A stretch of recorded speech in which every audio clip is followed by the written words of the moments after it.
Welcome back to Movie Recaps. Today I will show you a drama, history, war film from 2001, titled Enemy at the Gates. Spoilers ahead.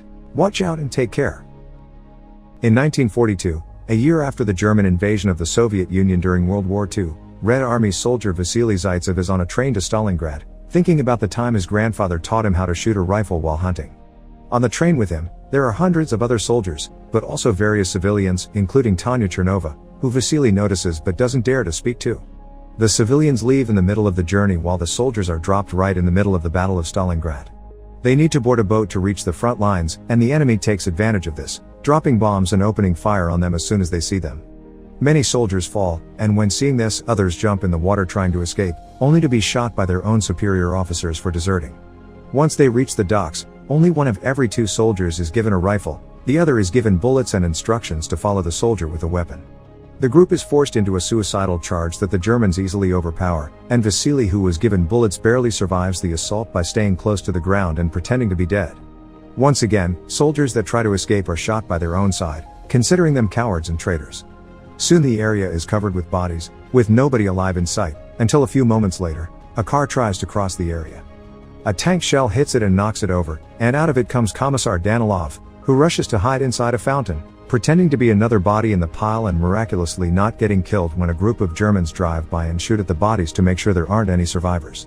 Once they're gone, Danilov takes a rifle from one of the bodies and tries to shoot some soldiers he can see in a nearby building, but the weapon is out of ammo. At that moment, Danilov discovers he actually isn't the only one alive in the fountain. Vasily has been hiding there as well, and he asks him for his rifle so he can load it with the bullets he was given when he arrived. Vasily also tells him he should wait for an explosion to shoot so they aren't discovered. But since Danilov is a political commissar, his experience with weapons is limited, so he lets Vasily have the rifle instead. As another car with soldiers arrives, Vasily moves behind a hole on the fountain wall, and as soon as he hears an explosion, he starts shooting each German one by one on the head with absolute efficiency. Hours later, once they have been rescued and taken back to headquarters, Danilov prints a series of pamphlets detailing Vasily's heroic feat. Many days later, Chairman Nikita Khrushchev arrives at Stalingrad to coordinate the defense of the city, since Stalingrad is a symbol of Stalin's power and they can't afford to lose it. Furious after hearing about yet another loss, he demands ideas from his subordinates on how to improve morale, but most of the soldiers just repeat the same ineffective tactics they've been using for years. Danilov, however, proposes something different. He thinks that instead of punishment, they must deliver hope. They should create a hero and inspire people, to make them want to protect the motherland, and he has the perfect hero for that job. Danilov's idea is approved and he gets promoted to senior lieutenant. Vasily's face now appears in the newspaper, presenting him as an example to follow. He's also been promoted, in his case, to the sniper division. From then on, Vasily becomes the face of the Russian army, both a national hero and propaganda icon, and his exploits would appear on every edition of the army's newspaper, plus on pamphlets that would make their way all over the walls of the country. One day, during one of his missions, Vasily and his team are found by a young boy called Sasha Filipov, who admires Vasily. He invites him to his very humble home, where his mother Mrs. Filipov prepares him dinner as thanks for what he's done for their homeland. Soon after they make it there, Danilov arrives as well, bringing letters from Vasily's fans from all over the country. To keep up with the plan of hope and propaganda, Danilov makes him reply to all of them, although he's the one that tells Vasily what to write, especially since he has to help him with spelling. One more person arrives after they begin, Tanya, the girl from the train, who is like a sister to Sasha and has become a private in the local militia. She's also fluent in German because she's studied at the university. Danilov wants to recruit her because they need more soldiers that understand German, but Tanya would rather stay and fight, especially since the local militia are short on men. She changes her mind when Danilov explains how much she could help them by decoding Geram intel, and that he'll send 12 soldiers in exchange for every person that speaks German. Meanwhile, the German army is starting to suffer the toll Vasily and his team of snipers are causing in their ranks, so they summon German Major Erwin Koenig, a renowned marksman and head of the German army sniper school at Sasson. He's tasked with killing Vasily, and Koenig prepares a plan to make Vasily come to him instead of doing the chasing. Some hours later, Vasily is woken up from a nap by his team because there's some trouble in the department store sector. Vasily shoots a shadow in the window and a helmet falls, so believing they've hit their target, he takes Ludmila with him to find the body. The companion they leave behind is shot as soon as they're gone. The duo makes it inside the department store and sneaks around until they reach the window, only to find that the shape they had seen is a mannequin posed to make it look like a sniper. This is obviously a trap, and when Vasily finds a cigarette butt on the ground, he realizes their enemy is still there, watching them. He thinks they should take it easy and stay hidden until they think of a proper plan to escape, but as planes start arriving and bombing the area, Ludmila gets scared and runs away, giving Cunning the perfect chance to shoot her, but Vasily escapes before Cunning can do the same to him as well. Cunning returns to the hideout he's staying at and gets his shoes cleaned by Sasha, who pretends to be an innocent bystander but is passing Cunning information about Vasily in exchange for food so the Major will trust him and share information of his whereabouts in return. When the Red Army learns that the Germans are using Cunning, they bring over a former student of his, Kulikov, to teach Vasily how Cunning thinks and help him kill him. Before returning to the field, however, Vasily must attend a special party in his honor. After saying hello to Tanya, he's dragged by Khrushchev to see the journalists, answer questions, take pictures and look at a giant Stalin painting, because according to Khrushchev, he's always watching over his country.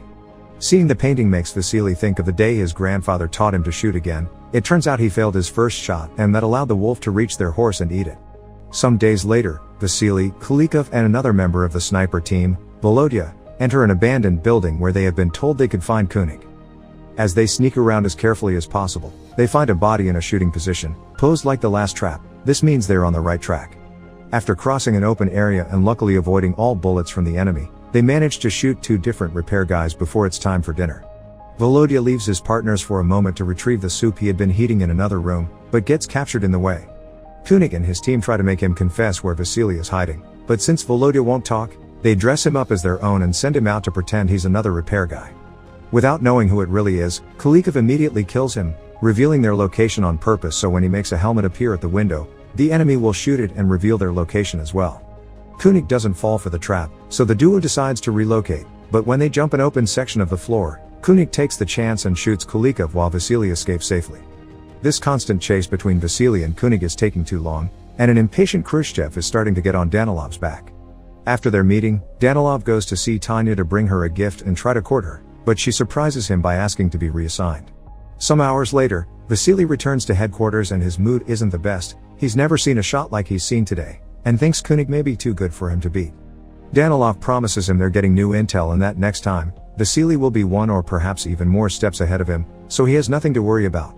But he does ask for a favor in return. He wants Vasily to talk to Tanya and convince her not to ask for that transfer.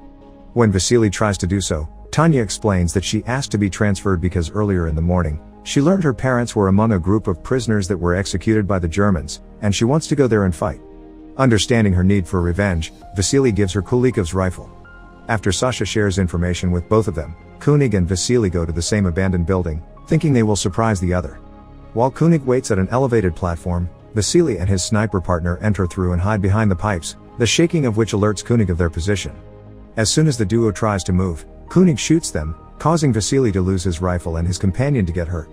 Vasily sends his partner back to headquarters since he can't do anything in that state, and while the sniper makes his way back into the pipe, Vasily tries to recover his rifle by tying some rope to a knife and throwing it at the weapon to drag him towards him. But when he finally manages to land it correctly, Cunning cuts the rope with an easy shot. When some German planes fly by dropping some bombs, they shatter the glass roof, and some of the shards fall in front of Vasily, giving Cunning a full view of his face. At headquarters, Danilov is trying to convince Tanya not to fight, that her skills are more valuable in the intellectual field. Their argument is interrupted by the returning sniper, who tells them what happened. Tanya doesn't hesitate to go through the same pipe route to reach him in order to help, but as soon as he sees her, Vasily tells her to stay where she is and follow his plan. The same way Cunning has been watching him through the glass, Vasily has also used a shard to watch him in return, and thanks to this he knows his location. He asks Tanya to grab another piece of glass and turn it until the light reflects on it and blinds Cunning, creating an opening for Vasily to safely recover his rifle and shoot him. He doesn't manage to kill Cunning, but he does hurt his hand. Later, when Vasily and Tanya return to headquarters, they celebrate being alive with the rest soldiers, and afterward, they hide under the covers and make love right in the middle of the communal bedroom. The next morning, Vasily asks Danilov to stop writing about him. He can't carry this weight on his shoulders anymore, and he wants to fight as a regular soldier. Danilov doesn't accept this, and to manipulate Vasily into feeling bad for even asking, he brings over Sasha, who shows him how proud he is for having gotten intel from Cunning. With the kid looking at him with some much hope in his eyes, Vasily can't say no, and he allows Sasha to guide him to the area where Cunning will be waiting. The ground is covered with bodies, so Vasily hides among them and proceeds to wait for Cunning to show up. There's an issue, however. He spends so much time waiting there that he falls asleep. When Cunning finally sees him from his hiding spot, he is about to shoot him, only to suddenly see a looting soldier appear between them, moving Vasily's body as if he were dead and easily stealing all his belongings. The German army captures this soldier and finds he stole Vasily's ID, which makes them think Vasily is dead. Cunning doesn't agree, but he's dismissed anyway. Refusing to go home while Vasily may still be out there, Cunning talks to Sasha again and, already suspecting what may be happening, tells him which his next location will be. At the Russian headquarters, Khrushchev finds out the Germans are passing around the news of Vasily's death and gets furious at Danilov, who doesn't believe it. Khrushchev doesn't care if it's true or not, he wants Danilov to do his writing magic and convince the public everything is fine. Afterward, Danilov tries to talk to Tanya about her possibly traveling to his house, but they're interrupted when the loudspeakers start announcing Vasily's death as well. Danilov gets ready to write an announcement of Vasily's death as a hero, but at that moment, the man himself comes back. He explains how he missed his shot for falling asleep and that he had to stay hidden from a man trying to kill him, so Danilov accepts to transfer him. Then Vasily asks about Tanya, and Sasha tells him he knew he was alive and told her, so she's gone to the station to find Cunning and get revenge.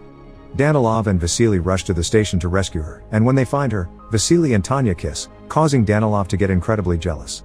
So when he returns to headquarters, instead of writing his report about Vasily's heroism, he communicates to the world that Vasily became a traitor.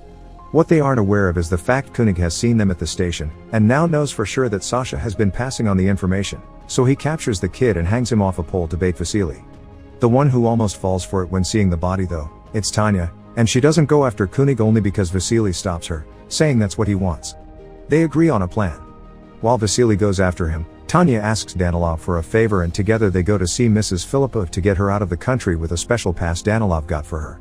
Mrs. Filippov doesn't want to leave without Sasha, but not to make her upset, instead of telling her Sasha died, they tell her he joined the Germans. Mrs. Filippov doesn't blame him for it if it means he's safe and accepts to leave with them. On the way to the boat, a bomb explodes near them, hurting Tanya.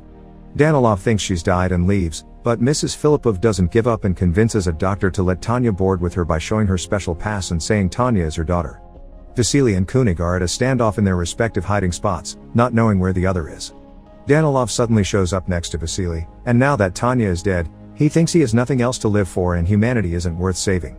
As a way to make up for the lies he made up about Vasily, he sacrifices himself and comes out of hiding so Cunning can shoot him and reveal his location. Vasily thinks ahead and doesn't immediately react, so now Cunning thinks he's killed Vasily himself and comes out to check the body. Vasily is waiting for him midway, and as soon as he aims his rifle at him, Cunning takes off his hat and accepts his fate. After killing him, Vasily takes his rifle and leaves it with Danilov's body. 2 months later, after the Germans have surrendered, Vasily gets a letter from Tanya, saying she's alive and being taken care of at a field hospital. Once the city is safe enough to travel, Vasily goes to the address on the letter and then the couple happily reunites. Make sure to subscribe and turn on notifications so you can watch more videos like this. Thanks for watching.